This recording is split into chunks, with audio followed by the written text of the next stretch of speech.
Hello and welcome. Sorry that I've been gone for a couple of days, but I'm back now. And before I resume the conversation where we left off, there's just a little something that was on my mind and I wanted us to talk about. And that's regarding our use of social media. Because there are lots of us listening to this podcast who are trying to grow our businesses, obviously, whether we're in the consulting space or we have a physical product that we're trying to sell. And so we try and use social media to move the market. So there's somebody that I met in Kano, unrelated to my consulting activities. That was back in my media days. She's in the perfume business, trying to grow her business on social media. Then there's also another consultant that I've been, chatting with every now and then. She is in the financial inclusion space, especially for women. Of course, trying to grow her business on social media. So, been talking to people about this whole social media thing, and of course, people always trading notes, trading best practices. Like, oh, this is what I do for social media. What do you do for social media? Does this work? Doesn't this work? So the excuse me, the lady who's in financial inclusion. Sorry, forgive me. Um, there are a couple of people in the house, so expect to hear some noise in the background. So if you hear anything, no vex. It's because I'm at home. So the lady who is into financial inclusion, she's like, "Oh, I noticed you've been using lots of PDFs. How does that work? What are the impressions like? Things like that." And so it got us into discussions about content formats, content practices, and those sorts of things. Now, she said a couple of things that I don't think are very helpful or are not properly considered when it comes to using social media to grow your business. But I recognize that from talking to other people, that there are lots of people who have these shortcomings as well, or who don't think about social media the right way. So that's what we're going to be talking about today on the podcast. Social media related, kind of. Then after this, we'll go back to the former conversation that I abandoned midstream before I took off. So my friend, the financial inclusion consultant, obviously is worried about how her stuff performs on social media. The content that she puts out, because what she does is she uses AI to generate a picture of herself, in different attires, different suits, different this, different that, and then she puts it right up at the bottom, and that seems to work quite well for her. And yes, for those of you who are curious, yes, if you put a picture of yourself with text, and yeah, that seems to perform best. Why? I have no idea. Maybe it's because the picture takes up the whole screen, or maybe it's because I don't know, maybe an attractive person or something. But for some reason, picture and then text at the bottom seems to do quite well. Now, for me, I have always thought that when it comes to content formats, you're better off picking the one that you are comfortable with. Because the one that you're comfortable with is the one that you'll be able to do every single day for the rest of the year 5, 6, 7, 8, 10, 9, 12, 20 years down the line. Because if you're going to pick a format that you start today, tomorrow you become tired and then you stop, it's a problem. Excuse me. Or you start today because the thing is popular, the thing they reign, and then you do it, and then it falls out of fashion. You now become tired. You start looking for the next one. It'll be somehow. So that's the reason why I podcast, because I'm comfortable with the audio format, and I can continue doing this until the day that I die. There'll be no break. There'll be no comma. If there's any comma, it will just be all these, small, small things. Work gets busy, personal commitments here and there, but then I'll be back. So when it comes to formats, I really don't think you should be picking a format that is reigning, that is trending. Pick the one that you're comfortable doing and that you're okay. So before, she used to take pictures of herself. And of course, I mean, how many pictures will you take? Which is why she now uses AI to generate images of herself in, different clothes and then stuff like that. But after a while, self, how many images you want generate? Think about it. 365 days in a year. You're putting up one post every day. After a while, you're like, I beg. Like, I have used AI to generate myself sitting, standing, suit, formal, semi-casual. Like after a while, so you go tire. Believe. So don't pick the one based on whatever is raining, whatever is not raining. And that's how the conversation started because what I do is I share PDFs on LinkedIn. That's what I've started doing anyway. I used to share links because it's the easiest thing. I just copy and paste the link and I just post.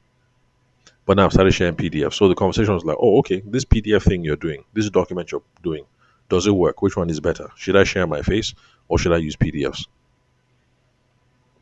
My honest opinion, pick the one that is easiest for you. Right now, especially with AI tools, it's very easy for me to generate PDFs. Yesterday, I timed myself from beginning onto when I finished pasting everything. It took me about 13 minutes. Yeah, you heard me correctly. I take a podcast episode, I load it up into Gemini. Gemini creates the post based on my podcast episode. I now take uh, the post and then run it through Claude to generate the PDF. I now take the PDF and then I put it on my profile. And then I also put it in 3 different groups. Oh, by the way, those of you who are trying to promote your stuff on social media, please take advantage of groups. So if you're in real estate and you have houses for sale and whatnot, don't just post on your house page. Go and join real estate groups and be posting your houses on real estate groups. This is how we get traction. This is how we get reach on social media. So everything from start to end took me about 13 minutes. So that's the reason why I do PDFs. Straightforward. If the only thing I have in a day is 20 minutes, worst case scenario, that's the only time I have, at least one post go enter LinkedIn because 13 minutes, that's all. So that's the reason why I do PDFs. Not because it's raining or not because it's the best, not because, whatever. That's just it. Then, apart from impressions, because I noticed that she was, oh, impressions, impressions. An impression just means how many people saw my post. Okay, cool. No Allah. But I hope you guys realize that impressions are not the only things we look at when we're talking about social media posting. There are other factors, how will I put it? There'll be other criteria that we should have in mind. Number one is dwell time. Dwell time just means the length of time that people spend on your post, which is the reason why I started doing PDFs. Because one day I thought about it. I've been sharing links. You don't reach like 7 years now. LinkedIn is beginning to clamp down on my ability to share links. After a while, LinkedIn will tell me, oh boy, hold up. You've done enough for today. You've reached your daily limit. In fact, I didn't even know there was a daily limit. So LinkedIn has been squeezing and squeezing and squeezing me. I can't really share links like how I want to because left to me, I like to share links up to like 10 times a day. So I said, okay, no problem. If LinkedIn will not allow me to be sharing links, let me do PDF then. At least PDF, I will get dwell time. Because the thing about links or about impressions is this. If somebody scroll, they see it, they scroll past, that one is still an impression. But meanwhile, I'm trying to grow a business here. If somebody just scroll up, you see it, you scroll past, okay, that's one impression. But is that a meaningful impression? So I was now thinking, if I share PDFs, that one go make sense. Because at least PDF, you scroll, you see the title, be like say this thing makes sense more. You will read a couple of lines. So I'm trying to get people to read, to dwell, to engage on the post. So it's not just enough that somebody sees something for 2 seconds and then move. I'm trying to increase dwell time. You see my post, spend like 1 minute on it before you move. It's okay. It's good. So dwell time. And that is one of the reasons why nowadays now video they reign. Because with video, there is dwell time. If your video is 2 minutes long and the video makes sense, most people will watch that video for, 1.5, 1 minute, maybe the full 2 minutes. Some people will even watch it 2 or 3 times. That is dwell time. And when people dwell, it sends a signal to the algorithm that people find the content to be valuable and then they will share it with more people. That is why video is reigning at the moment. So it's not as if it's video for video's sake, but because video has large dwell times, or videos have longer dwell times. Longer dwell times. So that is one thing that we should be thinking about when we put up content on social media. We should be thinking, how can we increase dwell time? If people dwell on our post for long, if they interact with the post for long, the algorithm gets a signal that, okay, this thing is valuable and it will share it to more people. So don't just be thinking about number of impressions. That you put up something, you got 500 impressions. It may be good, might not be good. But if you put up something, you only got 20 impressions, but the dwell time was, let's say 300%. Like only 20 people watch it, but the 20 people that watched it, they watched it three times. It depends. That's one of the reasons why this whole thing can be very confusing. Because she was wondering that she doesn't even understand again. That she can do something, you get plenty of impressions. She can do another thing, this one will get many impressions, but at least it will start some kind of conversations. So that's why one of the reasons why these things can be confusing. So apart from number of impressions, how many people saw it, dwell time, when people saw it, how long did they stay on it? Then other things that we should be paying attention to. It's not just number of impressions or dwell time, bookmarks. Because these algorithms, if they notice that people see your stuff, they bookmark it, then they go and see it again, it's a sign to the algorithm that this content must be valuable. So, even if you put up something, the dwell time is okay, impression is not okay, but plenty people bookmark, it's a good sign. You should be wondering now, when was the last time I put up a bit of content that anybody bookmark? When? Nobody's bookmarking, it's a sign your content is not that valuable. And by the way, can you see the reason why I say we should produce valuable content? We should be producing content based on questions or concerns that our potential audience might have. If it's a question or a concern that people have and they think makes sense, of course, people will bookmark. That is the reason why random people that I don't know listen to a podcast episode. You know, they bookmark the post, they share it in the group. I mean, that's the reason why. I was really surprised. I think it was last year or maybe 2 years ago, minding my business. And then one of my friends is like, "Oh boy, you don't they move." Oh." I said, "I don't they move how?" And it's like, "Oh, that I was in so and so group and this is what I saw." The person now I be shotted or shot. The guy screenshotted and then sent it to me. I was like, "Oh, okay." He asked me, "Do you know this guy?" I said, "Honestly, I don't know this guy at all." So somebody saw something, liked it, bookmarked it, listened to it again, then shared it on a WhatsApp group. So, valuable content. Excuse me. And that's also the reason why I say educational content. So, bookmarks, that's also something we should be looking at. Then, reshares or retweets or whatever it is on the platform that you use. So, people look, they see, they like, and then they reshare to their audience. That is also another important factor or criteria that we should be looking at when talking about social media. But um, bottom line, what I'm just trying to say is this: I didn't tell my friend this thing because she's set in her ways, and I don't see the point in telling somebody what it is they don't want to hear. But for the rest of you, it's not just enough. It's not just impressions, though. Okay, so don't get carried away with how many impressions did I get. Okay, how many impressions did I get? How much dwell time did I get? Were people spending time on these things? How many bookmarks did I get? How many reshares did I get? In an ideal world, we would want to have plenty of impressions. 10,000 people saw it. We want to have plenty of dwell time. Of the 10,000 people that saw it, 8,000 watched it five or six times. We'd also want to have bookmarks. Of the people who watch it five or six times, maybe 2,000 of them bookmark it. And then we'd also want to have tons of reshares. Of the 2,000 people who bookmark it, 1,000 of them reshared it. But of course, that's fantasy. That's just in dream world. So pay attention. There are other things to consider. But the big thing, the biggest thing, I mean the main thing itself, excuse me, that bothered me about this conversation and all the interactions is this. Remember that this is a sales podcast and we're all about revenue.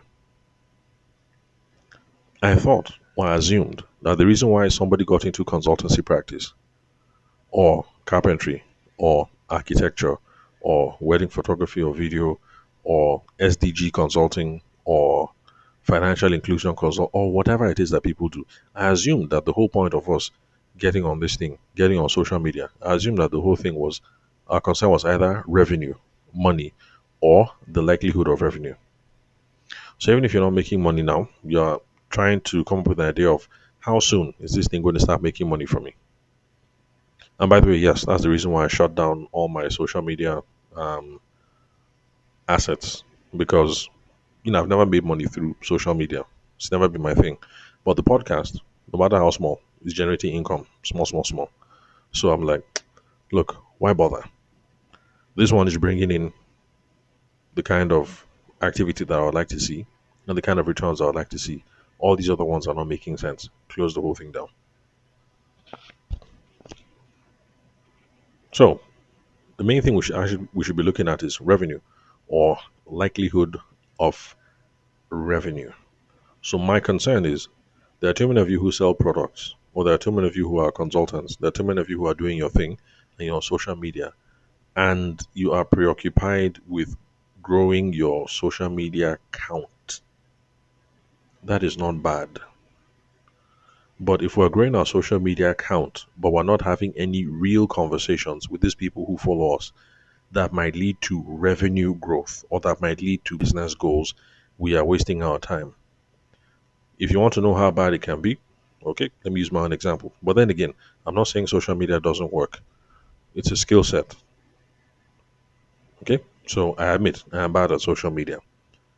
So, like for my wedding photography practice, for instance, I just wasted a decade on Instagram because I never got a single client from Instagram. Never. I got all my clients from much more traditional methods. But honestly, I wasted a decade on Instagram. I couldn't crack social media. I didn't say social media does not work. Remember, it's a skill. It's a learned skill set.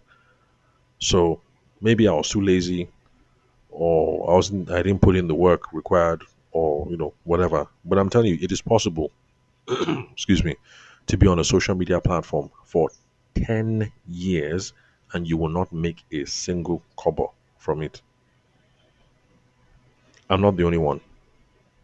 I'm just one of the few people who is brave enough to admit it. That look, all that time you saw us on Instagram with the thousands of followers and blah, blah, blah, like not one client, no single kobo, no single, no, nothing, nothing, nothing. Guy, zero, zilch.